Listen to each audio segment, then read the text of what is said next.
Bé, bona tarda, amics i amigues, companys i companyes, representants del món de la cultura, de la literatura, del món editorial, del món del teatre, dels museus públics, a tots i a totes, creadors i sobretot a tota la gent amant de la cultura. És obvi que la meva candidatura i el meu partit havia de fer un acte com aquest. És obvi que l'havia de fer, no totes les candidatures ni l'han fet o no han tingut capacitat de fer-la. Per nosaltres és consubstancial a la nostra visió de la ciutat de Barcelona, al nostre projecte polític, la cultura in extenso y las políticas culturales en concreto. Gracias, ministro, por acompañarnos. Gracias por tu sensibilidad, por tu inteligencia, por tu conocimiento de la gestión cultural y gracias por ser un amigo de la ciudad. Lo has demostrado porque en tu tarea como ministro has ido más allá de lo que era exigible a un ministro de Cultura para con la ciudad. Has vivido con nosotros, en los 10 meses que habéis estado en el Gobierno, el día a día de la vida cultural de la ciudad, que yo creo que es la mejor manera de tomar el pulso y el conocimiento de lo que está pasando en la ciudad en materia cultural. Y como tú has dicho, tú perteneces a esa generación que efectivamente vio hace 20, 30 años, 30 ya, o incluso alguno más, aquella Barcelona floreciente, fuerte, abierta, valiente, creativa, heterodoxa, transgresora, que es la Barcelona que queremos recuperar, que es la Barcelona que queremos volver a ser. Y por eso nos presentamos con este programa cultural. Gracias por estar aquí, Pepe. Gràcies, Xavier. El Xavier Mercè sabeu que és l'ànima i el motor del nostre projecte cultural. Ho va ser des del moment que vaig decidir optar a gestionar i a portar la cultura i a liderar les polítiques culturals de la ciutat de Barcelona quan vam iniciar el pacte de progrés d'esquerres que vam fer amb la senyora Colau i que després ella va trencar unilateralment i que, entre altres coses, va perjudicar molts dels projectes culturals que nosaltres vam encetar en aquella etapa. Gràcies, evidentment, també al Francesc Marco i a la Iolanda Pàmies per la feina intensa, militant, entregada, que feu al capdavant de les sectorials de cultura a nivell nacional i de Barcelona perquè ens permeteu també fer una cosa molt important per fer les polítiques culturals, que és interlocutar amb els sectors, que és dialogar amb aquells que fan cultura a la ciutat i en el país. Mireu, jo sempre explico l'anècdota que quan vam iniciar les converses per fer la coalició d'esquerres que va governar 18 mesos la ciutat, la primera cosa que vaig posar sobre la taula per portar des de l'àmbit socialista va ser cultura. Hauria d'haver vist les cares que es van posar en aquella reunió. Aquest s'ha begut l'enteniment. Arriba, comencem a parlar de quin és el repartiment del cartipàs i crec que van trigar 3 segons a dir sí. 3 segons. Com dient, sí que serà barat això, no?, d'arribar a una coalició amb els socialistes que havien governat la ciutat 30 anys. Jo crec que és una bona mostra del que deia el ministre Guirado de la no política cultural que ha tingut la ciutat de Barcelona, de l'absència de model cultural que han tingut els comuns i que s'ha demostrat un cop hem sortit nosaltres del govern. Perquè per nosaltres, els socialistes de Barcelona, la cultura forma part del projecte nuclear de la ciutat de Barcelona.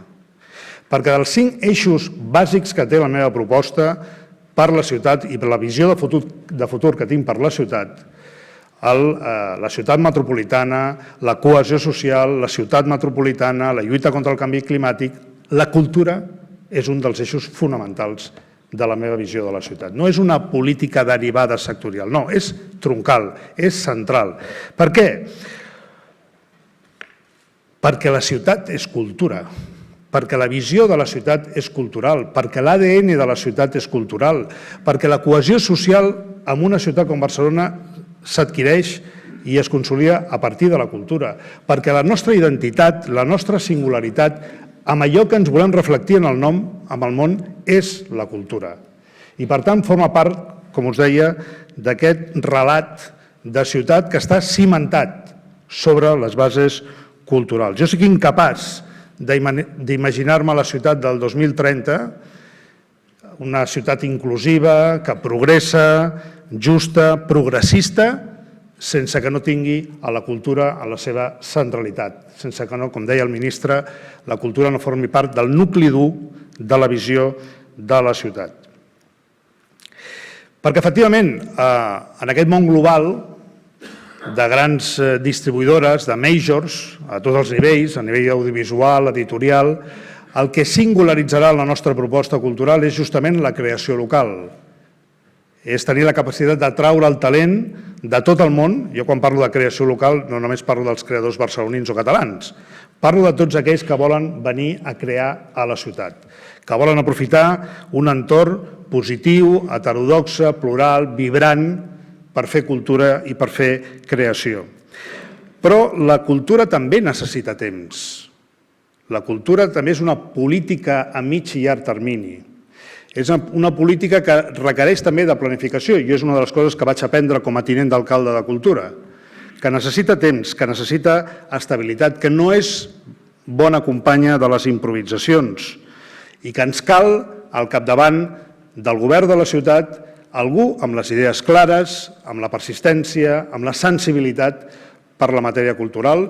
I jo que tinc l'orgull, us ho he de dir així, de tenir un equip de primera, tinc la sort i el privilegi de comptar amb el Xavier Mercè, que farà una feina magnífica en el govern de la ciutat al capdavant de Cultura. Gràcies, Xavier.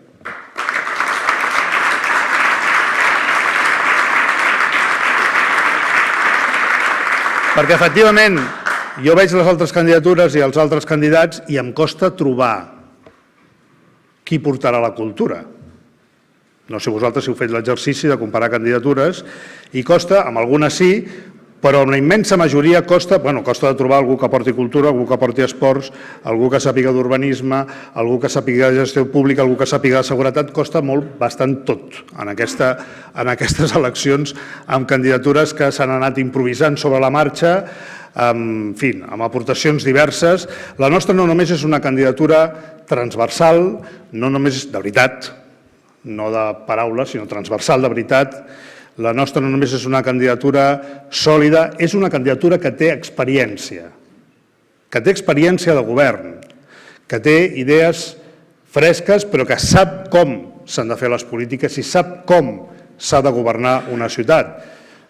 Sempre cito a la Laia Bonet com a la meva número 2, que ha tingut experiència en el govern de la Generalitat com a secretari general del govern, o el cas de l'Albert Batlle, a proposta d'Units per Avançar, que serà la persona responsable de restablir la seguretat a la ciutat i superar aquesta crisi que estem passant en aquests moments. Anem a les propostes. Mireu, seré molt sintètic perquè no podem fer una conferència. Normalment en l'àmbit cultural estem acostumats a fer conferències llargues i detallades, però en una campanya electoral hem d'anar per feina i hem de concretar, no? Donar suport a la creació local, donar suport a les polítiques de creació de públics, fomentar els hàbits culturals, també donar suport a les indústries culturals no es poden fer sense diners. I això en l'àmbit cultural en som ben conscients. Jo estic molt orgullós de la nostra tasca i de la nostra aportació en el govern municipal, entre altres coses perquè vam fer una cosa històrica, que va ser pujar d'un any cap a l'altre el 15% al pressupost de cultura. I vam situar el pressupost de cultura, el pressupost municipal, en el 5% del total del pressupost de l'Ajuntament en polítiques culturals, per ajudar els creadors, per crear públics, per donar suport a les indústries culturals, per fer cultura. Calen recursos i cal que l'administració s'ho cregui i ho traslladi en el pressupost. I perquè us feu una idea de les magnituds, aquells que tenen la responsabilitat i la competència directa en matèria cultural, que és la Generalitat, hi destina el 0,7%. 0,7%. Lluny d'aquell 1,6% que els governs catalanistes i d'esquerres van fixar en el moment en què van governar Catalunya. Molt lluny. I, per tant, el meu primer compromís per fer que Barcelona recuperi el lideratge cultural, doni suport a la creació local, fomenti els hàbits culturals i creï públics i doni suport a les indústries culturals és augmentar el pressupost de cultura de nou fins al 7%. 5% per les polítiques centrals de l'Institut de Cultura, 2% per la política descentralitzada en els barris de la ciutat de Barcelona, centres cívics, equipaments culturals, públics, privats, cooperatius, associatius, cultura popular. Aquesta és la gran riquesa que té la ciutat de Barcelona. Tenim més de 100 equipaments de proximitat, no només públics, també privats, a la ciutat de Barcelona. Tenim un teixit associatiu brutal i és una de les coses més fantàstiques que em vaig trobar i que vaig redescobrir sent tinent d'alcalde de Cultura. La capacitat d'iniciativa des del teatre amateur fins a les entitats de cultura popular, passant per les cooperatives, per empreses, perquè jo us he de dir que defenso, ho he fet aquest matí en un debat que hem fet sobre polítiques d'habitatge amb l'APA. Hem anat als candidats progressistes, els de la dreta no, com sempre, no van als debats quan es tracta de parlar amb la gent de tu a tu, i allà m'han demanat, i vostè com veu les iniciatives privades també en l'àmbit cultural? I jo he dit que fantàstic, que la meva funció com a alcalde de la ciutat serà protegir i fomentar lo públic, perquè és la meva responsabilitat com a governant. I, per tant, tenir museus públics dotats, per tant, tenir totes les polítiques que fan cohesió en els barris. Barcelona Districte Cultural és un dels projectes més importants que vam dur a terme des de l'inici, que hi hagués programació local en centres cívics fonamentalment. Ha tingut un èxit espectacular, perquè ha creat i ha dinamitzat la cultura local, els creadors locals i la creació de públics també a nivell local, però també les iniciatives privades.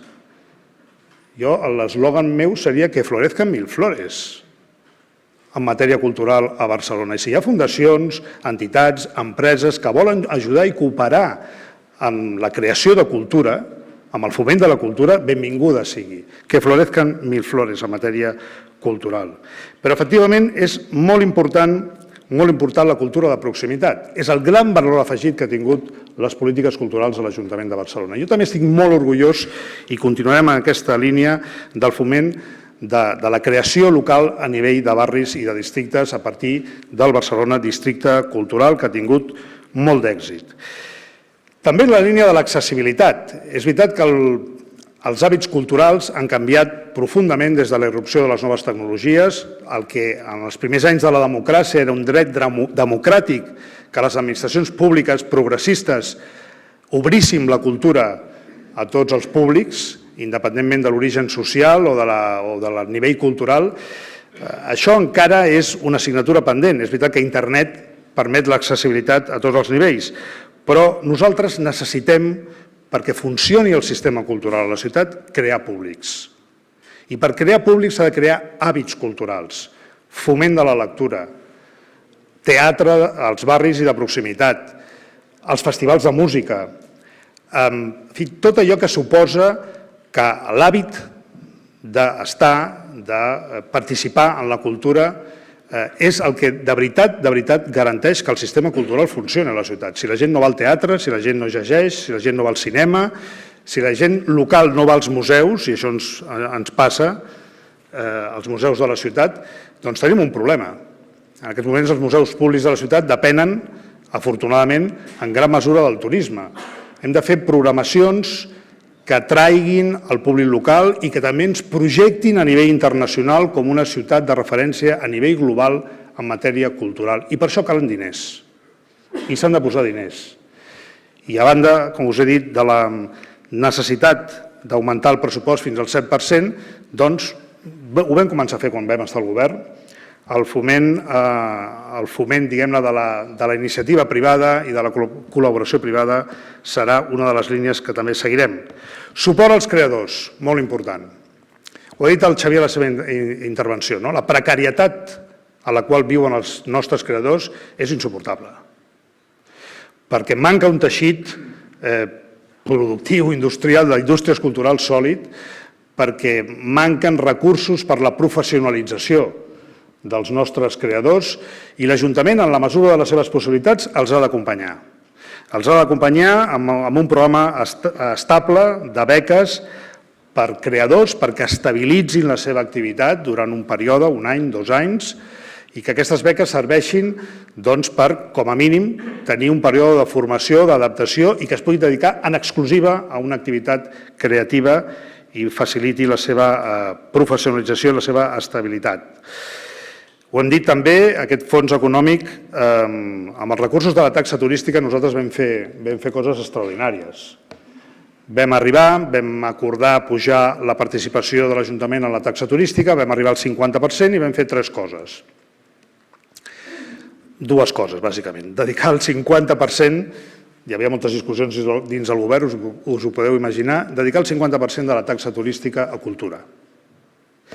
I vam fent coses extraordinàries, que ara n'hem gaudit, sobretot en termes de patrimoni cultural a la ciutat. Per exemple, la capella del monestir de Pedralbes, en aquests moments s'està acabant la seva rehabilitació gràcies a la taxa turística i en matèria de programació vam allargar la temporada del Grec a l'agost perquè ens semblava inconcebible i ens sembla inconcebible que la ciutat de Barcelona a l'agost no tingui oferta cultural. Com si tots els barcelonins marxéssim de vacances un mes o com si no hi hagués aquí turisme que pot i vol gaudir de la cultura a la ciutat. Indústries creatives, molt important també per l'estabilització de la creació. Les indústries creatives que van més enllà del que és estrictament la cultura, com l'havíem entès fins ara, el disseny, la moda, l'arquitectura, fins i tot els videojocs formen ja part de les noves indústries culturals.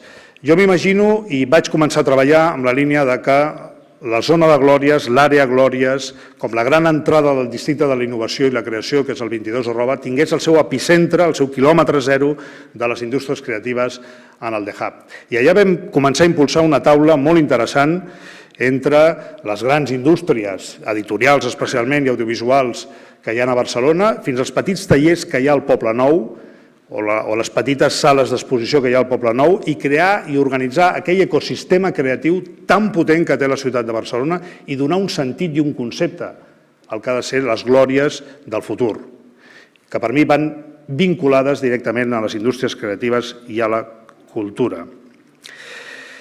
I vaig acabant. L'accepció cultural. És evident que no podem tractar l'activitat cultural a la ciutat com una més. Veig aquí algun representant d'artistes de carrer, tenim unes peculiaritats des del punt de vista de la creació artística de la ciutat. No podem tractar de la mateixa manera l'activitat, per exemple, artística al carrer com es pot tractar qualsevol altra activitat econòmica. L'activitat artística, cultural, creativa de la ciutat és singular i de forma singular ha de ser abordada des de l'Ajuntament. I, per tant, nosaltres plantejarem, sota el principi de l'excepcionalitat cultural, quin règim de llicències, de permisos, de reglamentació i fins i tot d'impostos s'ha d'aplicar a l'activitat que té a veure amb el foment de la cultura i de la creació a la ciutat de Barcelona.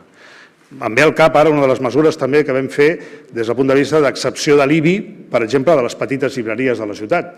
Vam bonificar, i encara està vigent, el 100% de l'IBI per foment del comerç cultural de proximitat. Aquesta riquesa l'hem de mantenir. I, efectivament, la nostra voluntat, ministra, de compartir el lideratge cultural amb Madrid. La nostra vocació, com tu has dit molt bé, és que la centralitat de la cultura no es converteixi en el centralisme de la cultura. Ho ha dit el ministre millor que jo. I, per tant, la nostra vocació és ser cocapital cultural d'Espanya. Ho som pels nostres equipaments culturals, pels nostres creadors, per la nostra vocació, la nostra ambició internacional també en matèria cultural, i aquest és un lideratge que volem i que hem de compartir amb l'altra gran ciutat d'Espanya, que és Madrid. I ara sí, vaig acabant. Estem en campanya electoral, em permetreu que expliqui en quin moment estem en poques paraules. El 26 de maig tenim al davant una gran decisió. Tot està molt obert. Hi ha 3 forces polítiques que encapçalem les enquestes, amb el que jo qualificaria pràcticament d'un empat tècnic, que és Esquerra Republicana, que és la candidata Colau i que som nosaltres. que el dia 26 de maig en juguem molt i jo entenc i comprenc que hi hagi molts barcelonins i barcelonines que en aquests moments estiguin rumiant el seu vot, perquè és una gran decisió, perquè el dia 26 en juguem molt. I per nosaltres el que està en joc el dia 26 és si la ciutat de Barcelona vol reprendre el fil de la seva història, de ser una ciutat forta, orgullosa, amb projecte i identitat pròpia, és a dir, si tenim un govern municipal pro-Barcelona encapçalat pels socialistes o l'alternativa que és un govern pro-independència que posaria la ciutat no al servei dels barcelonins i les barcelonines, sinó al servei de l'independentisme, que és el que representa el candidat d'Esquerra Republicana amb el suport i el pacte implícit de la senyora Colau. Aquesta és la gran decisió que tenim el dia 26 de maig.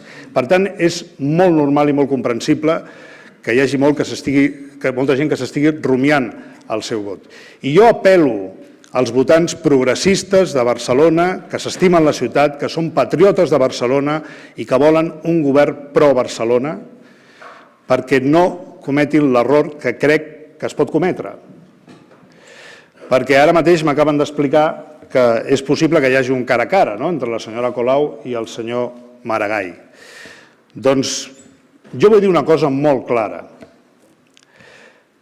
La senyora Colau i el senyor Maragall ja han dit que pactaran. La senyora Colau i el senyor Maragall i la senyora Colau ja han dit que pactaran. I la suma d'aquestes dues forces seria un pacte que posaria Barcelona al servei del procés independentista. Ho ha demostrat, la senyora Colau va trencar el pacte d'esquerres que tenia amb el PSC, culminant un gir polític que va començar el 6 i 7 de setembre en el Parlament de Catalunya, quan va deixar l'estacada el senyor Coscubiela i el senyor Rabell. Va ser la culminació d'un gir pro-independentista i pro-sobiranista. Vam passar de tenir uns líders com el senyor Coscubiela i el senyor Rabell a tenir un líder com el senyor Asens, que per cert ha brillat també molt per la seva gestió cultural a la ciutat de Barcelona, que va dir obertament en campanya electoral a les generals que ells eren el vot útil de l'independentisme. Ho va dir en unes generals. Aquest ha estat el gir de la senyora Colau. Per tant, la senyora Colau i el senyor Maragall no poden fer un cara a cara de veritat, perquè allò no serà un cara a cara, allò serà una primera cita, un first dates. Perquè el que estaran escenificant és el que ja han decidit, que és que pactaran. I davant aquest pacte entre Maragall i Colau, Colau o Maragall, que és un pacte per subordinar la ciutat de Barcelona al procés independentista, estem nosaltres. Estem els socialistes que garantim alcalde progressista, bon govern i no subordinar Barcelona al procés. Aquest és el meu compromís i això és el que decideixen els barcelonins el dia 26 de maig.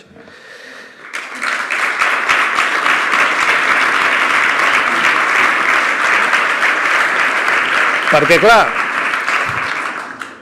permeteu-me la broma, perquè em suscita, diguem-ne, molt sentit de l'humor, l'escenificació ara d'un possible cara a cara. No hem estat assistint a un duel entre el senyor Maragall i la senyora Colau. Hem estat assistint a una mena de ball prenupcial, perquè insisteixo que ells ja han dit que pactarien. I, per tant, aquest cara a cara serà, doncs això, una primera cita, un first date, i no serà un contrast real de models de ciutat, perquè insisteixo que la decisió és o tenim un govern pro-Barcelona encapçalat pels socialistes o tenim un govern pro-independència de la suma del senyor Maragall i la senyora Colau. Així que, amics i amigues, per Barcelona, per la cultura i per tot allò que ens estimem d'aquesta ciutat, us demano el suport, us demano el vot, ho tenim a tocar i cal que els votants progressistes d'aquesta ciutat, que són patriotes de Barcelona, cal que aquells que no volen que Barcelona se subordini al procés independentista, aquells que no volen un alcalde independentista, concentrin el seu vot amb l'única candidatura que val per 3, és un vot amb 3 garanties. Garantia d'alcalde progressista, garantia de bon govern, garantia que no subordinarem la ciutat de Barcelona al procés independentista. Moltes gràcies, amics i amigues, per estar aquí.